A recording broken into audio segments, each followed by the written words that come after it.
e-library. NAMS has also started 21 task forces to address medical issues of national importance.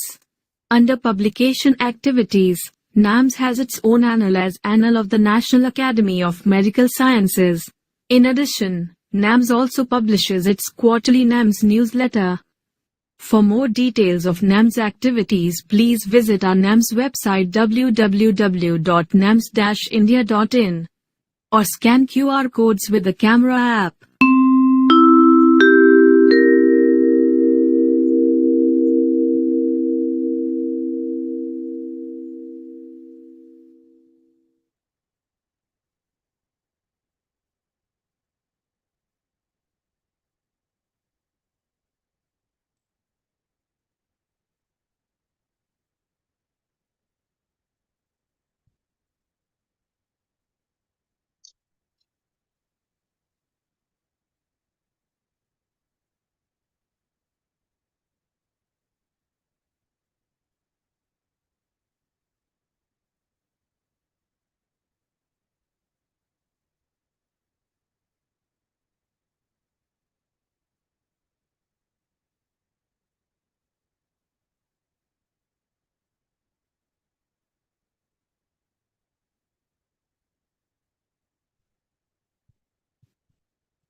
Greetings from National Academy of Medical Sciences, India.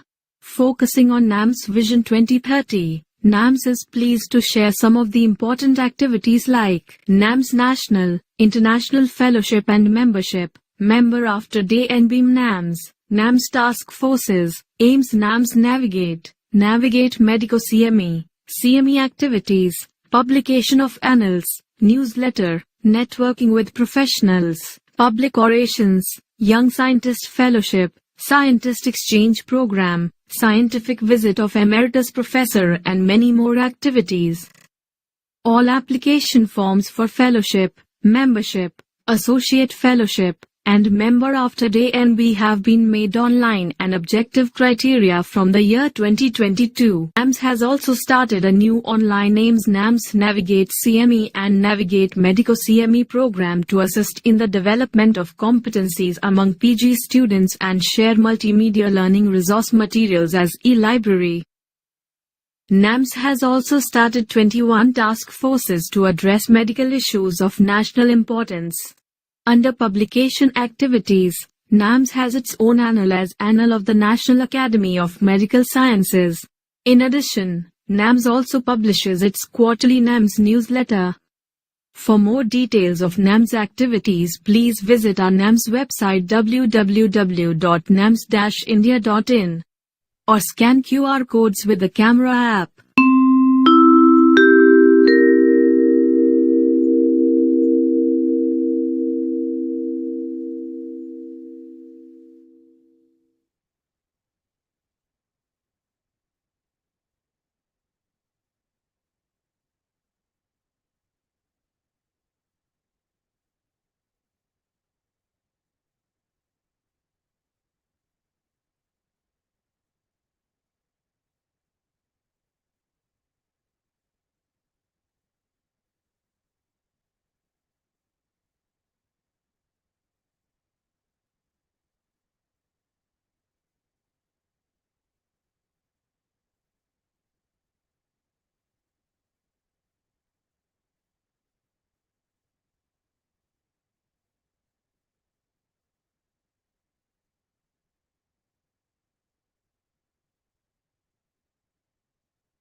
नमस्कार पल्लव भाई, कैसे हो?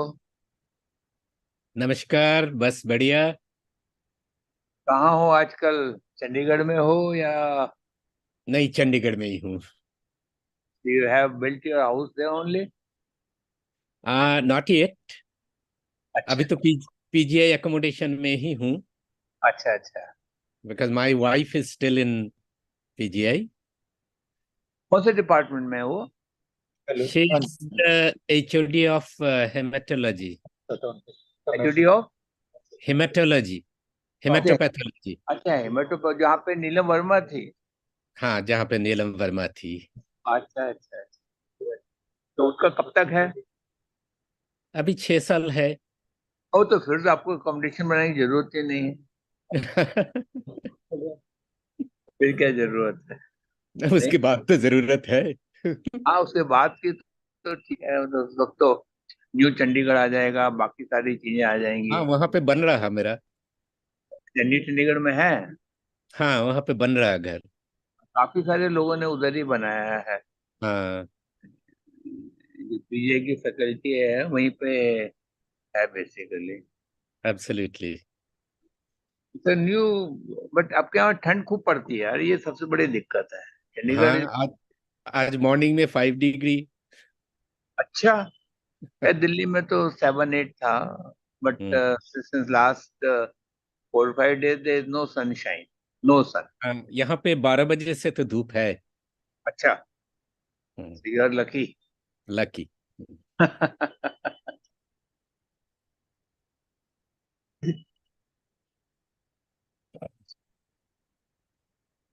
Thank you very much यार for helping NAMS for this activity. We are really grateful to you. और my pleasure. अभी आपने कहीं join किया? अकेले।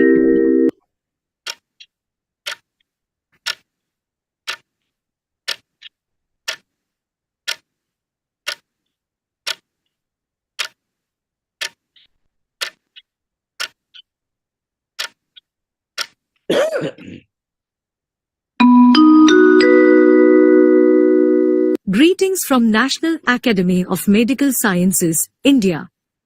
NAMS has been recognized by the Government of India as a nodal agency for promoting the continuing medical education for medical and biomedical professionals. National Academy of Medical Sciences encourages and sponsors nationwide CME programs, symposia and workshops in medical and biomedical professionals.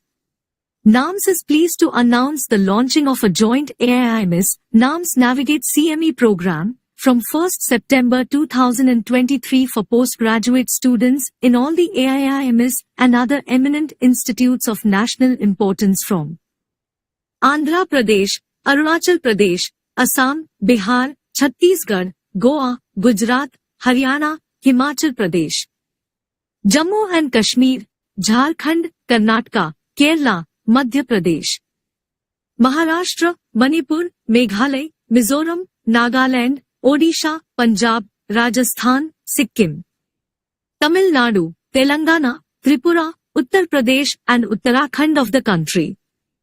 The program is being conducted online on the first Friday of every month from 3 p.m. to 5 p.m.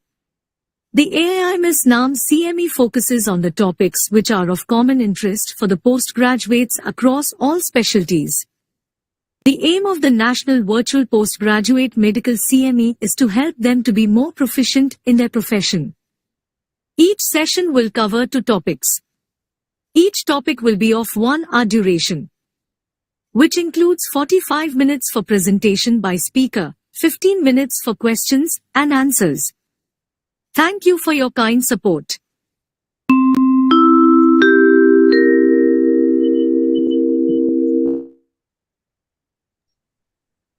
Hello and good afternoon, everyone. Welcome to the Navigate CME and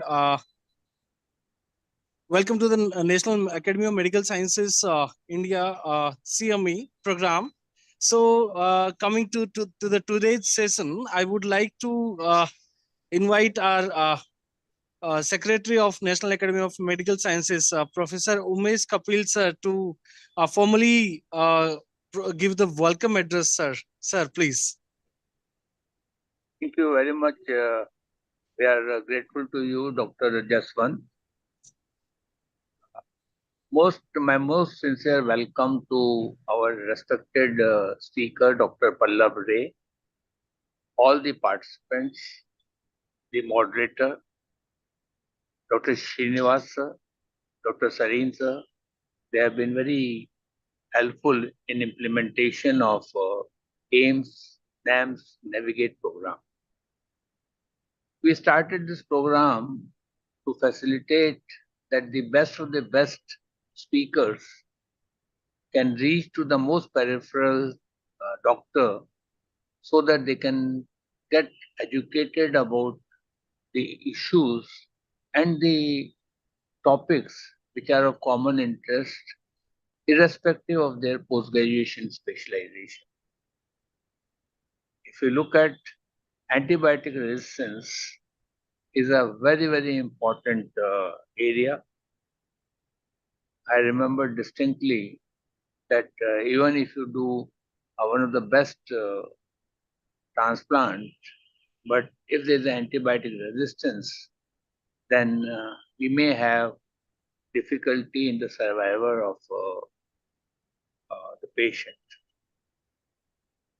We are most grateful to Dr. Amita ji, who has Namaskar, ma'am. Thank you very much for joining and Namaste, sir. Namaste, sir. Namaste. requesting all your colleagues to join. I've asked my residents to join. They will be joining. Hello, Pallab, sir. Hello, hello, Dr. Amita. Thank you. So if you look at The residents are joining, yeah. yeah, thank you very much. So the entire aim is that most peripheral doctor can be educated about this important issue. Now, what we do is that all these lectures, presentations are video recorded. All the PowerPoints are these lectures, video lectures, and the PowerPoint is uploaded on the NAMS website so that any person who wants to look at it again, they can have a look at it and get themselves again educated if they missed out a particular topic or particular section of the presentation. Now, till date, we have 65 presentations, and the eminent scientists have delivered these presentations in different topics. And what we see is that we get a constant hits on our NAMS website. These people try to get educated by themselves. Now, also we have all these presentations live telecast on the YouTube so that the large number of medical scientists can get benefited. Now, these are some of the humble effort National Academy of Medical Sciences, and my most sincere thanks to Dr. Pallav and other colleagues who have very kindly agreed to join this particular. Thanks a lot, and over to you, Dr. Jaswant, please. Thank you very much, sir, for such a detailed welcome address and covering all important aspects, sir. Thank you very much, sir.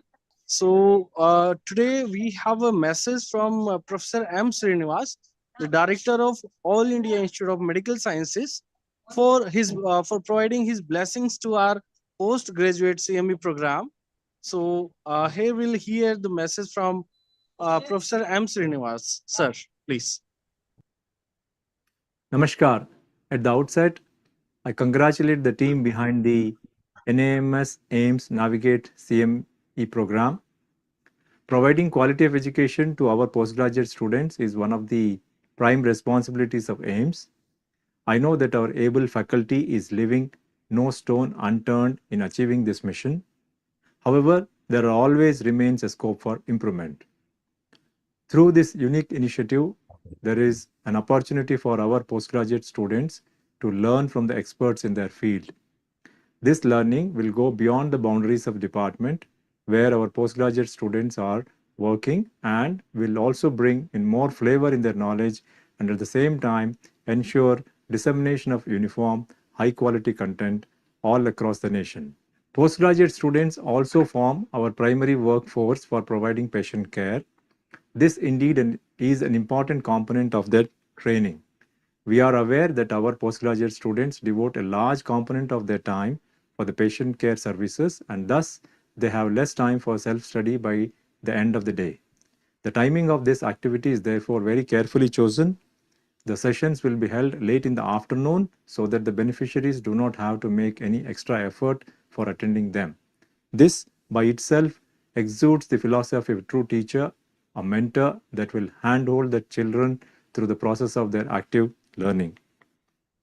As the sessions are online, which by its very design is a non-synchronous platform, it may seem that the delivery of the content will be one-sided, but enough measures have been plan, and they are in place to make the activity as interactive as possible. The topic of the session will be shared with the students well in advance. This will allow them enough time to explore the subject and be better prepared to absorb the content. This design, therefore, also matches the concept and principles of adult learning.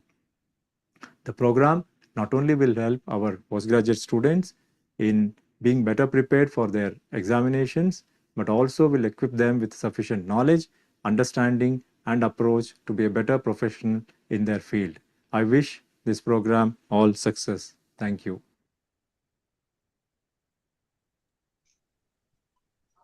So coming to the next and most important part, now I would like to introduce the speaker for today's session, the very, very important session. As Professor Umesh mentioned, that the topic is antimicrobial resistance issues and challenges. So it's time to welcome our worthy and our respected speaker for today's session, Professor Pallav Ray.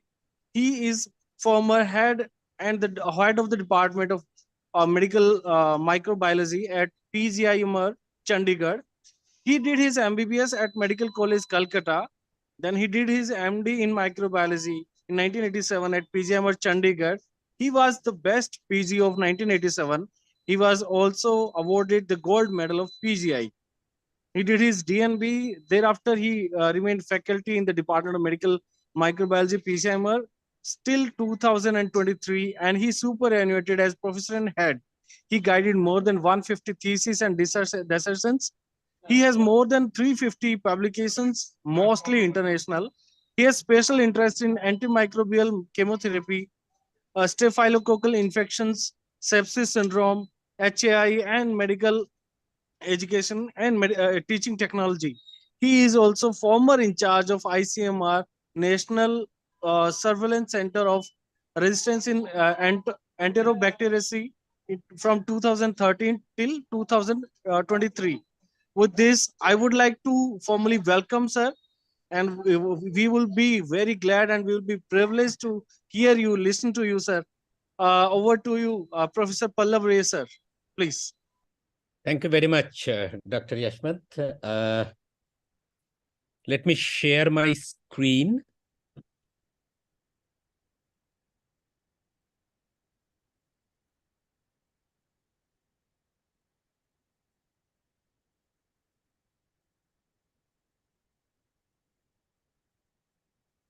Okay, so is my screen visible?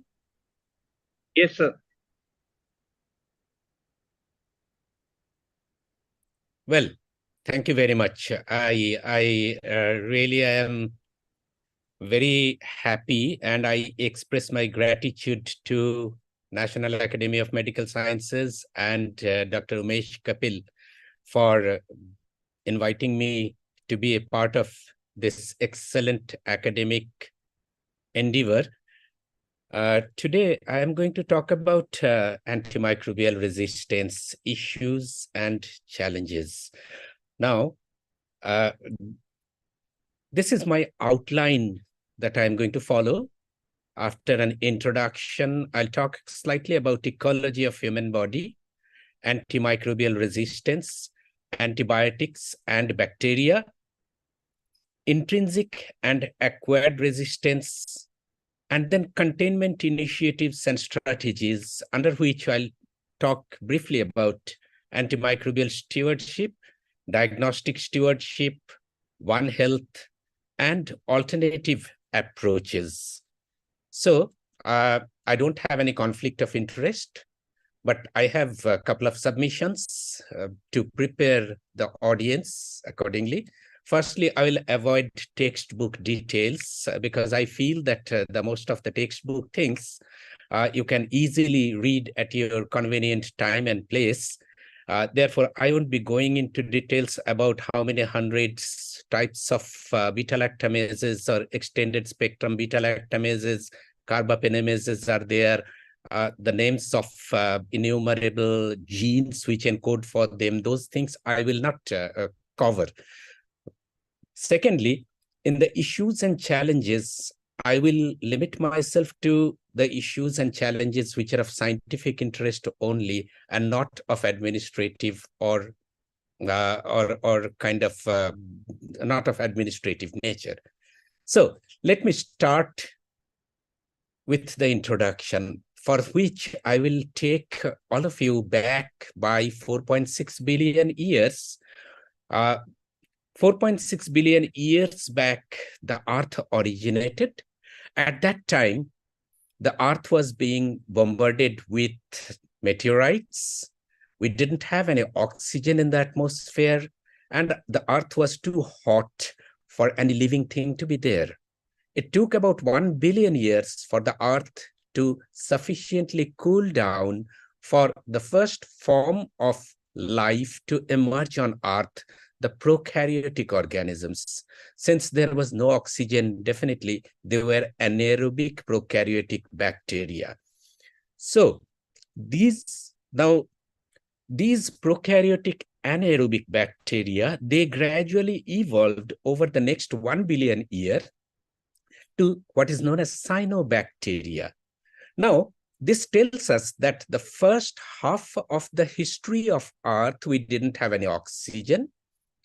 The cyanobacteria, they are called cyano, means blue-green, because they had an apparatus which is akin to photosynthesis in plants, and that's why they were blue-green in color, which converted carbon dioxide into oxygen and gradually filled up the Earth's atmosphere with oxygen, leading to the 21% oxygen that we have today, and paving the way for higher organisms, particularly the eukaryotes, to evolve.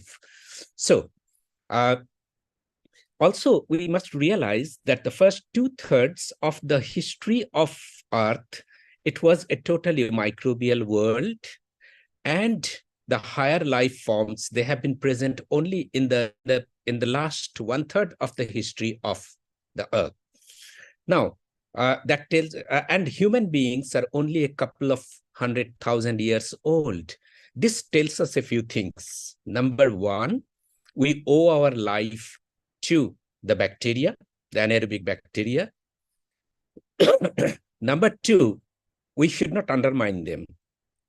They have seen much more adversities on Earth than we have seen.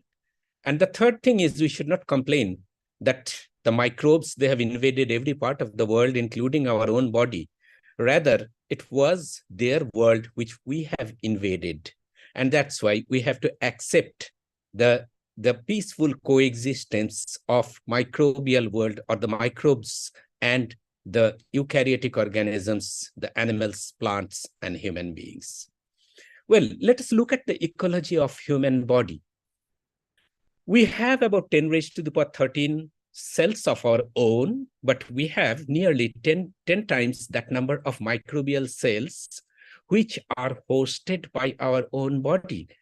Now, if you look at Drosophila melanogaster, the 5 millimeter housefly, it has 122 megabase pair of DNA.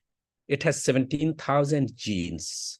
When the Human Genome Project was completed in 2003, we found that man definitely has much more DNA than the Drosophila melanogaster, about 27 times more DNA, but had only 18% more genes in their cells. And this only extra 18% cannot explain for the vast amount of complexity that the human body has as compared to the housefly. And that led us to the concept about the Human Microbiome Project. And now we know that man has 20,000 genes of man and has microbial metagenome, which is 100 to 1,000 times that of man's own genome. So if we look at the human metagenome, less than 1% of it is human DNA, whereas more than 99% of it is microbial DNA. If we go into the microbial part, we will see that more than 93% of the microbial DNA is of bacterial origin. Okay, so if you look at this particular cartoon where a doctor is telling a patient उस पे click किया. Okay, so if you look at this cartoon where a doctor is telling the patient that please remember, you are only a bag of bacteria in a suit. There cannot be anything which is more correct than that. So let us come to the thing that if we ask somebody which is the largest organ in the human body, it is not liver, not skin. It's considered to be the microbiota, which is anywhere between 1.5 to 2 kg in weight in our body. Let us come to antimicrobial resistance, AMR, which is very much used word today. And I will again start with a lighter vein, the history of antibiotics. You know, in 2000 before Christ, man said, here, eat this root. 3,000 years later, man said that root is heathen. Here, say this prayer. In another 850 years, that prayer is superstition. Here, take this potion. By 1920, that potion is snake oil. Here, swallow this pill. We had the first antibacterial agent, Prontosil. And by 1945, we had the first antibiotic. The pill is ineffective. Here, take this penicillin. Now, this was such an earth-breaking discovery that we thought that bacterial diseases have been brought under control. In fact, one of the Nobel laureates, he said that there was a virtual elimination of the infectious diseases as a significant factor in social life. That was a bit too early to comment like that. Let us continue with the history.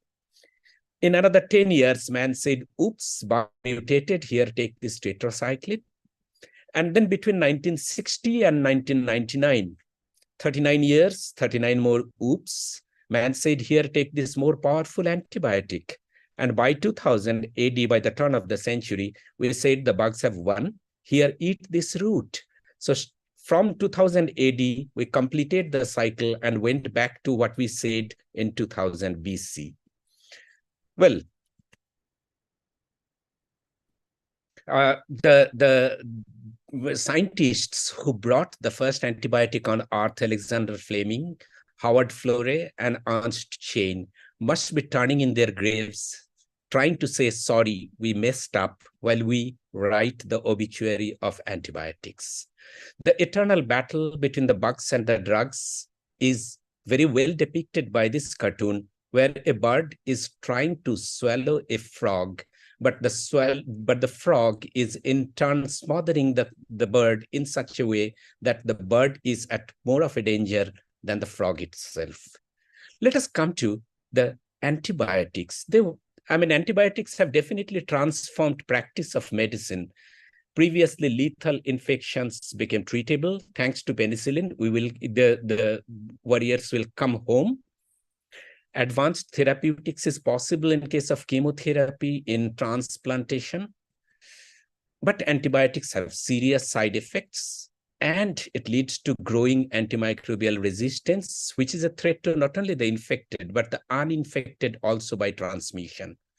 In fact, in United States, 20 to 50% of antibiotics prescribed are considered to be either unnecessary or inappropriate. CDC says that there are 2 million infected with AMR in USA, and it leads to 23,000 deaths per year. Now look at the introduction of antibiotics in 1940s, how it was followed. Between 1950 and 1975, quarter of a century, it was considered the golden era of antibiotics. Hundreds and hundreds of new molecules were introduced. And after that, gradually, the antibiotic pipeline started drying up.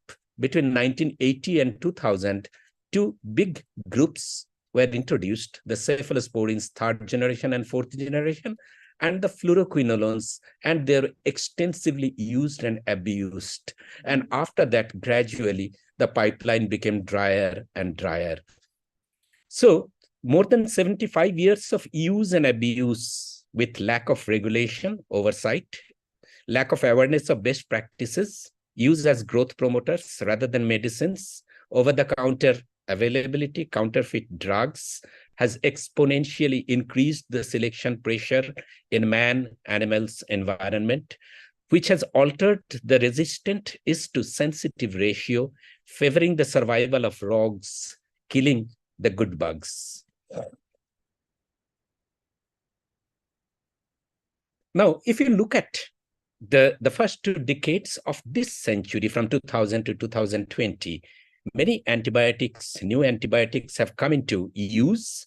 Those which have a purple dot, they are effective against gram-positives. The red dot means they're effective against gram-negative. And the purple and red ones, they are effective against both. But sadly enough, except for linezolid, the first oxazolidinone group of antibiotic which was introduced by the turn of the century, none of the other drugs, they are new drugs. They are actually slightly modified forms of already existing groups of drugs with slightly better activity against a few of the organisms. So that's the situation right now. This is a chart which shows the timeline, the introduction of different antibiotics, and the time when they developed their resistance and when they become very critical in use clinically. So you see that there are certain antibiotics like penicillin, methicillin, the 3rd generation cephalosporins, linezolid, which didn't survive even half a decade before resistance developed against them. Some of them, they were luckier. For example, streptomycin, chloramphenicol, erythromycin, we have vancomycin, we have the carbapenems, which survived a couple of decades or slightly more before resistance came up. Now, if I ask all the students who are present in our audience, do antibiotics cause AIIMS, microbial resistance? I am sure there will be a huge answer that yes, antibiotics, they do cause AMR, saying thereby that there was no antimicrobial resistance before the antibiotics were introduced into the market. I give you 2 facts. The first fact is antibiotic resistance has been discovered in the in the bacteria in the guts of ancient mummies, which were preserved thousands of years back, when no question of antibiotics were there. The second fact is that, that during the process of growth of the earth, in the history of the earth, in the earlier part, there were certain water bodies which got hidden under miles and miles of ice and snow in Antarctica. Some of them, they are as deep as 2, 3, 4, 5 miles of ice deep. Now, they have never seen the atmosphere in the second half of the growth of the earth. Now, scientists, they have dug up those ice barriers and picked up water from those water bodies and found that there are bacteria with antibiotic-resistant genes discovered in Antarctica. So, let us look at antibiotics and bacteria interactions.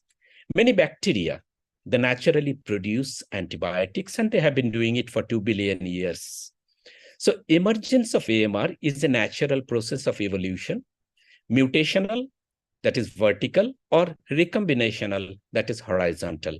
And it has been taking place at a naturally programmed frequency, and the same frequency affect selection of few resistant bugs in a naturally programmed fashion.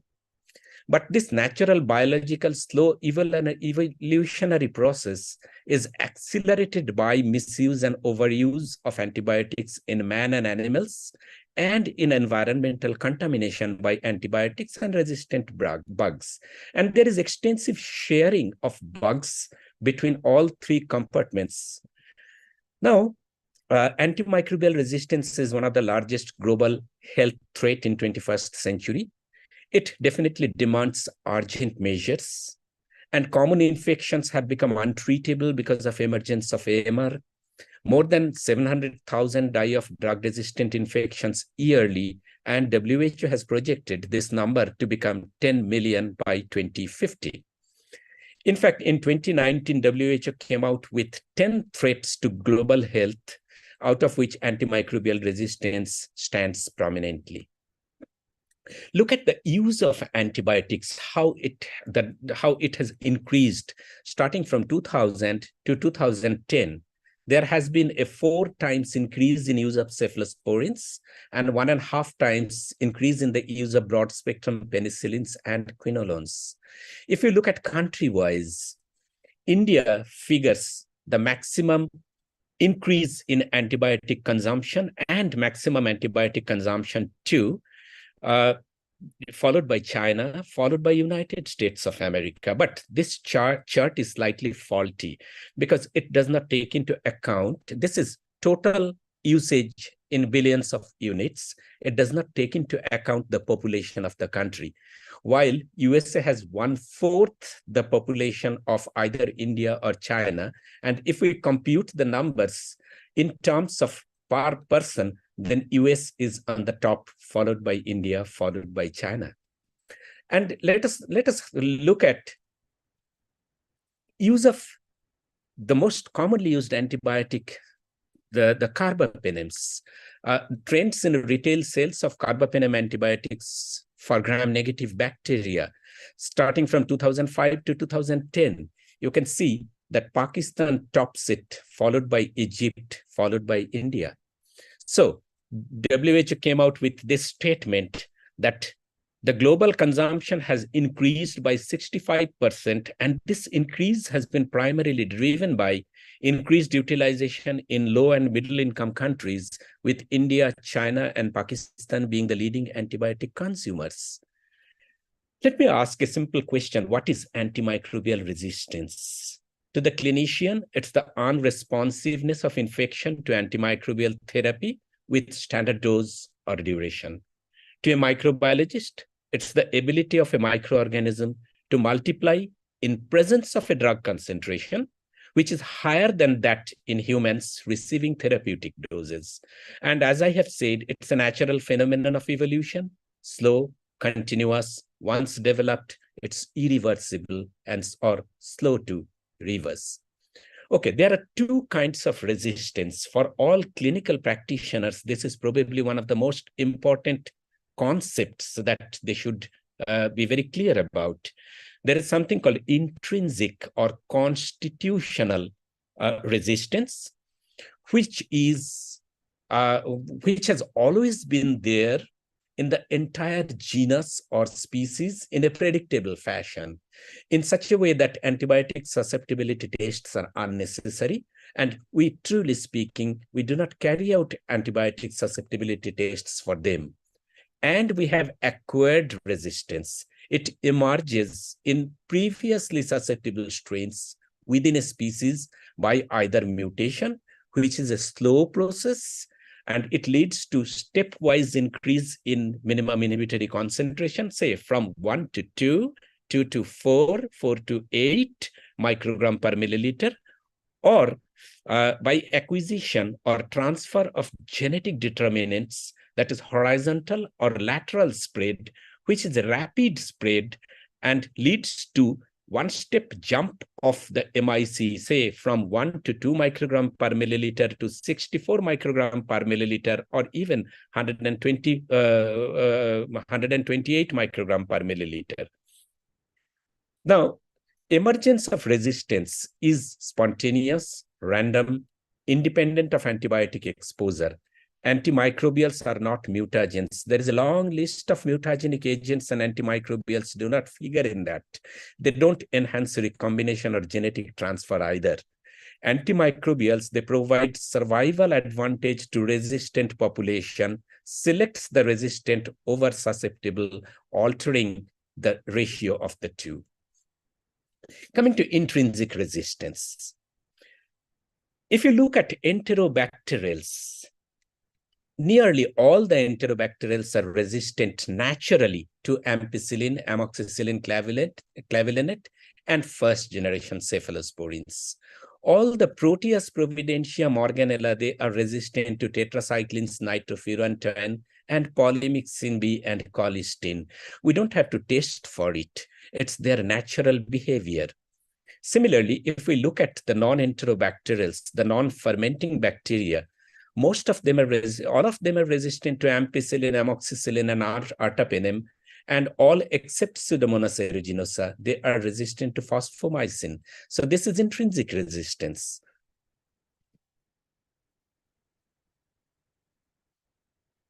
Similarly, if you look at enterococci, all of them, they are naturally resistant to cephalosporins, aminoglycosides, clindamycin, cotrimoxazole, fusidic acid. Look at all the anaerobic bacilli, gram-negative bacilli. They are anaerobic gram-positive and gram-negative bacilli. They are resistant to aminoglycosides. So that is what is intrinsic or constitutional resistance. Now let us come to acquired resistance. Now, this is a slide which I want all postgraduate students to engrave in their mind, because they frequently mix up terminologies. Now, what are the mechanisms of resistance? We can consider them under structural or functional mechanisms of resistance. There are only three. One is target alteration, because all antibiotics are metabolic poisons, and they bind to a target, thereby stopping the action of that metabolic process. So, number one is target alteration. That target may be cell wall, it may be cell membrane, it may be ribosomal subunits. The second one is enzymatic degradation. For beta-lactams, it's beta-lactamases, extended spectrum beta-lactamases, carbapenemases. For aminoglycosides, it's aminoglycoside modifying enzymes. For chloramphenicol, it's chloramphenicol acetylate, acetyl transferase, also called CAT. And then the third mechanism is either penetration barrier, or even if the antibiotic penetrates into the cell, there is an active efflux by which the antibiotic is thrown out of the bacterial cell and cannot bind to the target. So these are the three mechanisms, structural or functional mechanisms of antibiotic resistance. Remember also that for any drug-bug combination, all three have been reported, but one of the three is definitely the most frequent mode of resistance, and one of them is actually the clinically important. Let me give you an example. The most common mode of mechanism of resistance to beta-lactams is enzymatic degradation, but there are target alteration issues also. Say, for example, we have methicillin resistance in Staphylococcus aureus. Similarly, beta-lactam resistance can be in flux or efflux pump mediated in some of the non-enterobacterials or non-fermenting organisms. Okay, what are the genetic mechanisms of resistance? Either mutational or mediated by recombination or lateral gene transfer. What are the mechanisms of lateral gene transfer? That can be either allelic recombinations, transformation, transduction, conjugation, or non-allelic, what is known as transposition, mediated by transposons. Okay, let me come to what are the organisms that bother us in terms of AMR right now. There are some organisms which are of community importance: Neisseria gonorrhoeae, Vibrio cholerae, Streptococcus pneumoniae, Salmonella typhi, paratyphi. Some of the organisms which are more of a problem in hospital practice: Staph aureus, coagulase negative staph, methicillin resistance, vancomycin resistance. And in gram-negatives, we have enterobacteria and non-fermenters producing ESBL, carbapenemases, colistin resistance, multiple drug resistance, extended drug resistance, pan-drug resistance, and Mycobacterium tuberculosis is a totally different ballgame. We are not going to consider that right now.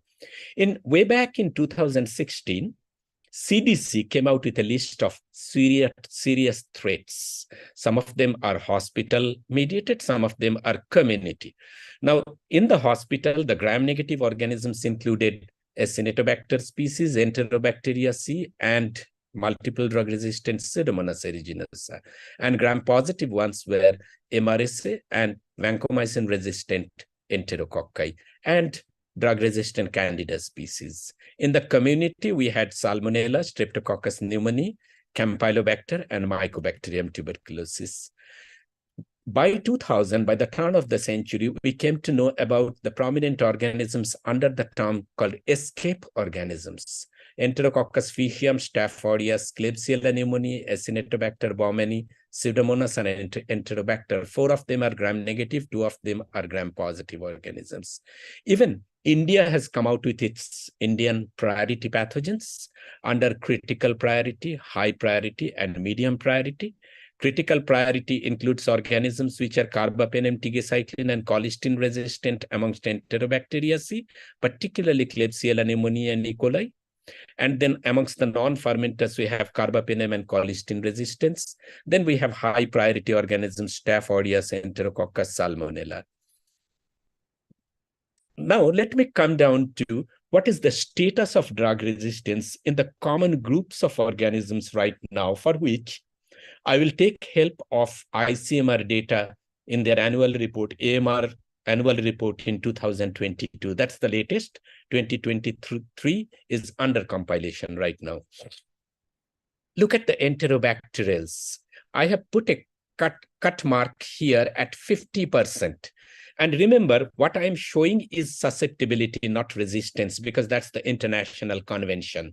We should always present data in terms of susceptibility, not resistance, because it unnecessarily creates a bias, a panic. So look at out of all the different antibiotics here, and we have this particular color actually shows it shows overall susceptibility. The others are individual organisms, individual species. But it's very clear that Piperacillin tazobactam and the cephalosporins, third generation cephalosporins, do not have a susceptibility even 50% in Enterobacterales. Same is the picture with ciprofloxacin and levofloxacin, the fluoroquinolones. So what we have in hand is colistin, we have the carbapenems, and we have one of the aminoglycosides, the amikacin. And if we look at the individual species, probably the Klebsiella species and the Proteus providentia species, they are the worst in terms of antimicrobial resistance amongst the Enterobacterales. If we come to Pseudomonas aeruginosa, picture is slightly better, because except for the fluoroquinolones, most of the other drugs, they have a susceptibility anywhere between 50% to 80%, and there is a very good near 95% susceptibility to colistin or polymyxin B. Acinetobacter baumannii is the worst of the lot. The only susceptibility is found against with colistin and minocycline and tigecycline. Stenotrophomonas maltophilia and Burkholderia cepacia, the 2 other non-enterobacterial, non-fermenting organisms, they are susceptible, but they are susceptible to their own spectrum of drugs. Ceftazidime, minocycline, levoflox, and cotrimoxazole for Stenotrophomonas, and ceftazidime, meropenem, minocycline, levofloxacin, and cotrimoxazole for Burkholderia cepacia. Remember that Stenotrophomonas is naturally resistant to all carbapenems. Burkholderia is naturally resistant to polymyxin. I mentioned specifically because these are the 2 drugs most frequently used as a last resort nowadays. Okay, Staphylococci, they are rather susceptible to vancomycin, teicoplanin, and linezolid, and tigecycline and tetracycline and cotrimoxazole. But most of the other drugs, there is more than 50% resistant. That means less than 50% susceptibility. Enterococcus faecium is the worst. Enterococcus fecalis is susceptible to vancomycin, teicoplanin, and linezolid. Some of them of Enterococcus fecalis are susceptible to ampicillin, but Enterococcus faecium is not. Okay, with that, where we stand now, let me come down to the containment of antimicrobial resistance. And I start with global and national initiatives for containment of AMR. We have the global initiatives like the WHO Global Action Plan on Antimicrobial Resistance. We have the FAO Action Plan on Antimicrobial Resistance in man, in animals. And we have many national publications starting from 2011, the National Policy for Containment of Antimicrobial Resistance. We have treatment guidelines by NCDC, treatment guidelines by ICMR, first published in 2017. Then it was revised in 2019. Let us look at the National Action Plan on Antimicrobial Resistance, which was published in 2017 with the help of World Health Organization. So this national plan has got 6 pillars. Now these pillars are, first one is awareness and understanding. The second one is knowledge and evidence, laboratory evidence and surveillance evidence.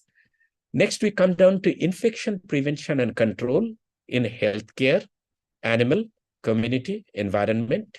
Then we come down to optimize the use by regulations, by stewardship in man, in animals. Then we come down to futuristic innovations, newer medicines, newer diagnostics, newer therapeutics, and finally, leadership. Let us first start with antimicrobial stewardship in human health. So that is how we can optimize use in the face of a drying pipeline of antibiotics and increasing antimicrobial resistance. Antimicrobial stewardship, it promotes prudent use of antimicrobials. It optimizes clinical outcome by increasing frequency of correct prescription and increasing cure rates, and by lowering treatment failure by minimizing side effects, interactions, and in the long term, antimicrobial resistance, and it saves hospital expenditure. Way back in 2019, WHO came up with antimicrobial stewardship practice in healthcare facilities in low and middle income countries document, which was in the form of checklists, which can be applied at national level, state level, or regional level, and it guides to identify gaps in the core elements. So this is how it looks like. It has different points under different groups, and each one you can tick yes, no, and in that way you can come to know what are the gaps one has and what are the areas which requires to be addressed for antimicrobial stewardship under that setup.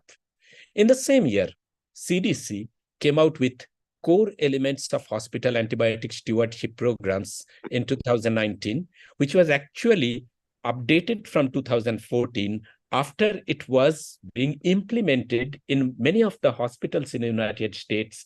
And with the experience gained over the 5 years, it was revised in 2019. That actually comes down to 7 important core elements in antibiotic stewardship programs. They are hospital leadership commitment, accountability, pharmacy expertise, action, tracking, reporting, and education. Now, even CDC has got an assessment tool in the form of yes, no, to find out the gaps and to find out the priorities to be addressed for implementing an antibiotic stewardship program in one setup. Now, what are the core elements of AMSP, the 7 core elements by CDC? Core elements, they actually form the foundation for antibiotic stewardship. They're applicable in all hospitals, but it's adaptable. It's an adaptable framework to guide efforts to improve antibiotic prescription. It has to be adaptable because no single template can optimize antibiotic prescribing in every hospital, because implementation requires flexibility due to variability in the size, type of care, complexity of medical decision making. What are the challenges in antimicrobial stewardship practice? Challenges lie with clinicians, microbiologists, biologists, and infrastructure. The clinicians, they have inadequate knowledge. They have overconfidence on subjectivity, feeling of threat to objectivization. The microbiologists have their problem of, they they have come down to glorified technician status. They start with specimen, end with dispatch of report, remaining confined to lab or office without any contact with the patient and clinicians. And then there are multiple challenges in infrastructure, poor IPC practices, poor lab infrastructure, lack of diagnostics, lack of culture to culture, lack of hospital formulary. So there are multiple challenges in AMSP. ICMR carried out a study which was published in 2019 in finding out the capacities, AMSP capacities in Indian healthcare institutes, and they found it's rather rudimentary or non-existent. They found that 75% of the hospitals had HIC guidelines, 65% had antimicrobial agent guidelines, only 40% had written in AMSP documents, 30% had AMSP implementation strategies. The privates are better than the public, and ICMR carried out lots of workshops to improve that. Now let me come down to diagnostics. Diagnostic stewardship requires a lot of innovations. Right now, the diagnostics that we have, they require a major improvement, because diagnostic stewardship, it's required, it's an integral part of antimicrobial stewardship. It's essential also for infection prevention control activities in healthcare facilities. A timely, accurate microbiological diagnosis leads clinicians to not only select most appropriate antibiotics, but also to implement infection prevention control precautions to reduce risk of transmission and prevent outbreaks. Look at the infectious disease workflow. We have a case of infection, we require diagnosis to prove the infection. And once the diagnosis of an infection and the nature of the infection is available, it leads to, on one hand, treatment, on the other hand, the infection prevention control measures. Now, antimicrobial stewardship covers only the treatment part, and it's the diagnostic stewardship which forms the actual basis of both treatment and IPC practices in the hospital practices. I will give you a simple algorithm. How do we think about a case? We have a clinical syndrome. The first thing we have to ask is, do we think that this is of an infective etiology? If the answer is no, we don't need antibiotics. So we need a diagnosis there. If it is yes, if it's infective etiology, we need to know viral, parasitic, fungal, bacterial. Now, if it is bacterial, we need to know, does the clinical diagnosis suggest the etiology? In most of the circumstances, it doesn't, but sometimes it does. For example, say a bacterial sore throat, it's Streptococcus pyogenes. A meningitis with rash, it's Neisseria meningitis. Carbuncle in diabetic, Staph aureus. Enteric fever, Salmonella typhi or Paratyphi. Now, even if the answer is yes, that the clinical diagnosis suggests etiology, does it actually predict the susceptibility? It may or may not. For example, bacterial sore throat, Streptococcus pyogenes has a predictable susceptibility. Neisseria meningitis has a predictable susceptibility, but carbuncle in diabetic or enteric fever, in this Staph aureus, maybe MRSA, maybe MSSA, enteric fever, we do not know whether we are dealing with a resistant salmonella or a susceptible salmonella. So these are all the situations where diagnostic stewardship is most vital for antimicrobial stewardship. And now I will come down to antimicrobial stewardship in animals and agriculture. That brings us to antimicrobial resistance and One Health. Antimicrobial resistance in man has been the talk of the town since 1960s, gained momentum by the turn of the century. But it's not an isolated phenomenon. It's interlinked with so many other populations of bacteria in agriculture, animals, farm, aquaculture, and wider environment. Now, the commensal organisms in most of the living beings, it actually constitutes what is known as microbial dark matter. It's considered to be a huge reservoir of antimicrobial resistance genes. We still do not know their nature or their clinical significance. Similarly, soil has an enormous global microbial biomass, and there is probably 50 tons of bacteria per person in soil on Earth, producing antibiotics for 2 million years of global scale. We do not know whether the soil constitutes a major reservoir of AMR. So, similarly, farm animals, there is widespread use of use of antibiotics as therapeutic for sick animals, prophylactic, easy alternative to hygienic conditions, which is more costly, or metaphylactic to protect others from sick. Antibiotics are also used simply for growth promotion without any relationship to diseases in animals. So the medical science has been obsessed with antimicrobial resistance in human pathogens, but there are so many different types of pathogens which are extensively shared with livestock and wildlife, the zoonoses, the wider environment, the sapronotic organisms. And this has led to what is known as the One Health concept. That means the widespread exchange of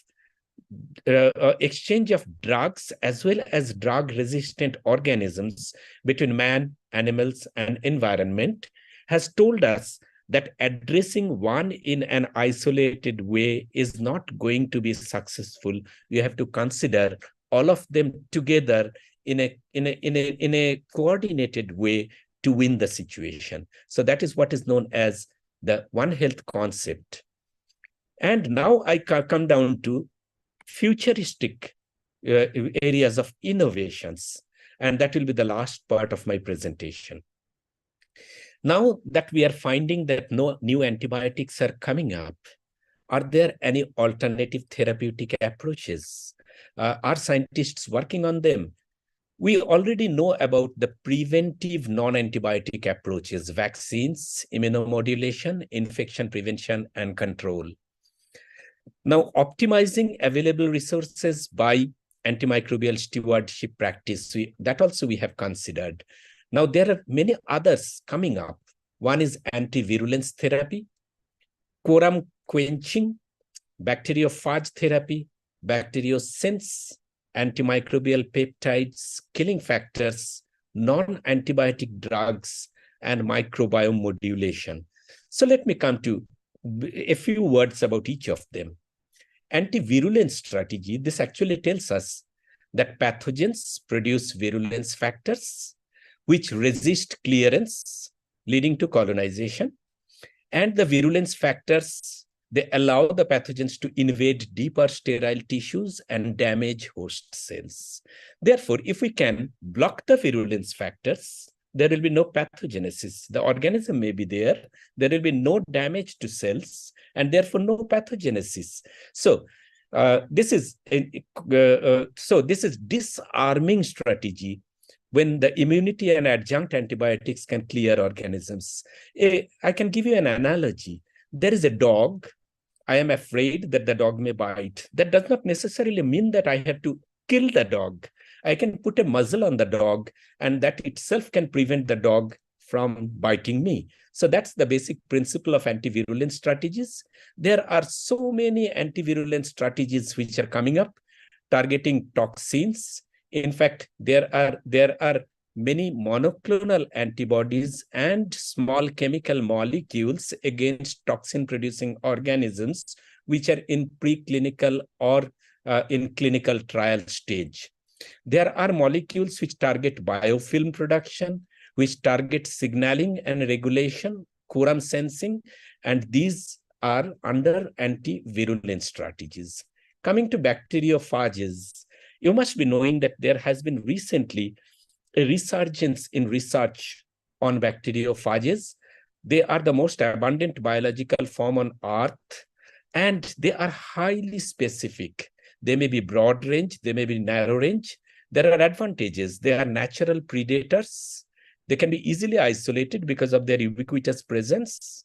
they have a very good primary pharmacodynamics, because even if you give them in low dosage, depending on the load of target organism, they will keep on multiplying. They are highly specific, have no effect on common cells. So they have high permeability through skin, tissue, blood-brain barrier, or biofilms. The disadvantage is that only lytic phages can be used, needs identity of the pathogen. And then they might release endotoxins by disrupting gram-negative organisms. There may be immune response against them. It's difficult to purify bacteriophages. Coming to lysins, bacteriophages, they infect bacteria. And once they multiply inside the bacterial host, they lyse the bacterial cell wall and come out. Now, can we use those lytic enzymes produced by the bacteriophages to kill the organisms, the bacterial organisms in human body? So that's the concept of lysins. Truly speaking, the only disadvantage of lysins is that they're active against gram-positive organism only. Therefore, possible uses may be Staph aureus, Enterococci, Clostridium, Bacillus species.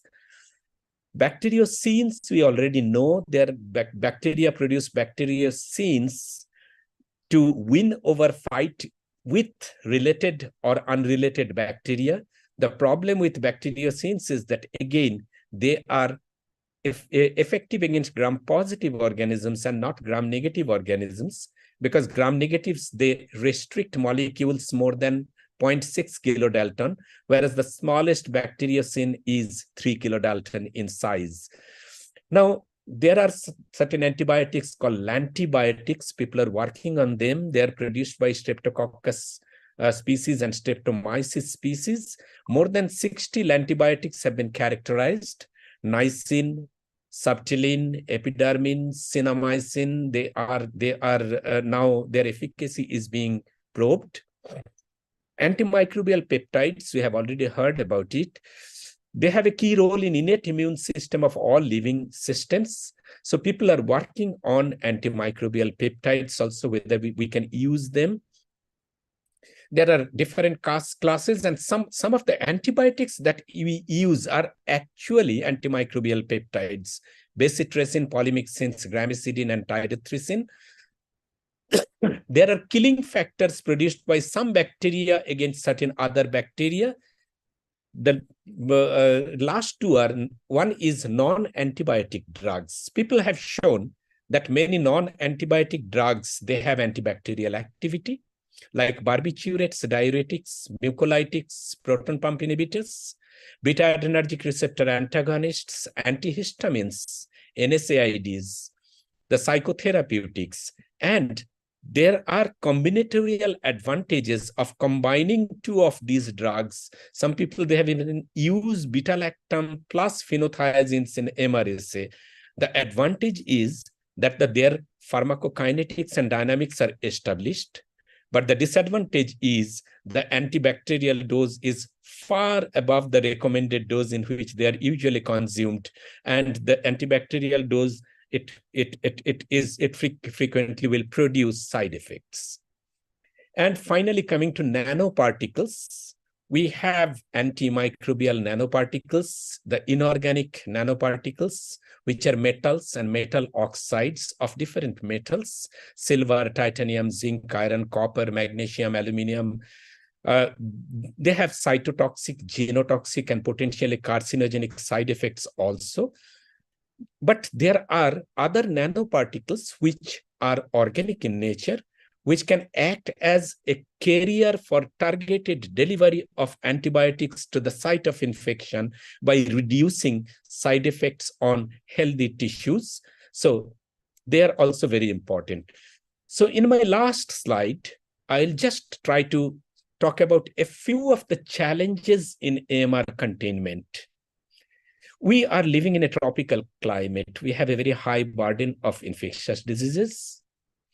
There is poor hygiene and sanitation practices in LMIC countries, suboptimal investments in laboratory and healthcare systems, lack of rapid and point-of-care tests to support decision-making on antimicrobial prescriptions. weak regulatory system for sale of antibiotics, lack of skilled manpower, human resources in healthcare sector, use of antimicrobials in farming and agricultural practices, low risk perception of AMR and its consequences. In most of the situations, clinicians will say that, the long-term consequences are actually very far off. I want to see that my patient can see tomorrow's sunrise. Therefore, I will give multiple antibiotics in that patient.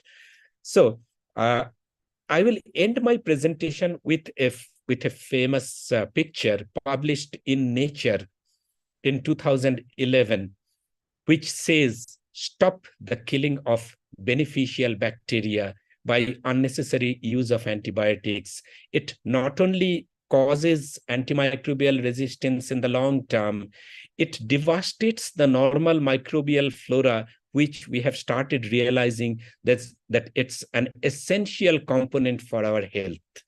So with that, I will end my presentation. I thank all the members in the audience for your patient hearing. Thank you very much. Thank you very much, sir, for covering this wonderful presentation. Sir, I would say that this is like one of the best presentation. I would say the best that I've seen regarding antimicrobial resistance. So, sir, there are some questions which were asked in the chat box, and some were taken from the YouTube. The one question is that thank you, sir, for covering this important topic. There is a term superbug. Is this exclusively related to hospital acquired infections or also related to the community? Well, not necessarily hospital. There are superbugs in the community also. Truly speaking, the difference between bugs in the hospital and bugs in the community is gradually becoming grayed because of spillage from hospital to the community and from the community to the hospital. There are many bugs which are resistant to multiple antibiotics. Of course, the superbugs are more frequently encountered in the hospital. In fact, in London, there is a museum called Superbug Museum, where they have preserved agar media containing colonies of highly antibiotic-resistant organisms. In one of my earlier presentations, I have shown the pictures of those. Thank you, sir. Thank you, sir. That was really nice that you started from origin of the earth and then covered the recent research on the antimicrobial resistance. So thank you, sir. The next question is that, sir, please guide which guideline for the antimicrobial stewardship should we follow to practice in India, ICMR or CDC? Okay, you can follow the ICMR guidelines, which is in line with CDC guidelines.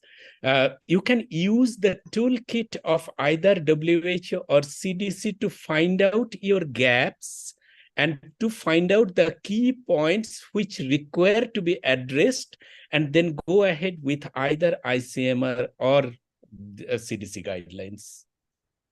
Right, sir. Sir, the last question is like, what is psychotherapeutic that you mentioned, sir, in I think third last slide. That means some of the therapeutic agents which are used in psychiatry, they have been found to have mild antimicrobial activities, of course, in a dosage which probably is too high for safe human consumption.